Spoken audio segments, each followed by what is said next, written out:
բայց այլընտրանք չեք թողնում, տեսեք, եթե անընդմեջ, երբ որ բանախոսը Անդոնի մոտ է, դուք ընդեղից գոռում եք, պարոն Մանուկյանը դրա չեմպիոնն է ընդհանուր առմամբ, գոռում եք, խանգարում եք, մարդուն չեք թողնում խոսել, չէ, հարցը տալիս է դա հեռատորական հարց, դուք առաջի անգամ եք, հա, պարլամենտում,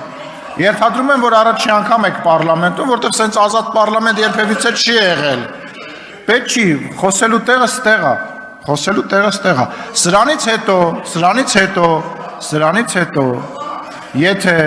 ընդհատվեց բանախոսի ելույթը տեղից, ես իմիջալոց երկու կողմին է վերաբերվում դա, եթե մեր քաղաքացիական պայմանագիր խմբակցությունից ընդհատվեց նաև ընդդիմադիր գործընկերոջ ելույթը, ես վերականգնելու եմ ժամանակ, 0-ից, այո, տեսնում եք ինչ արդար արժե նախագահ ունեք, շնորհակալ եմ, շարունակում ենք, հաջորդի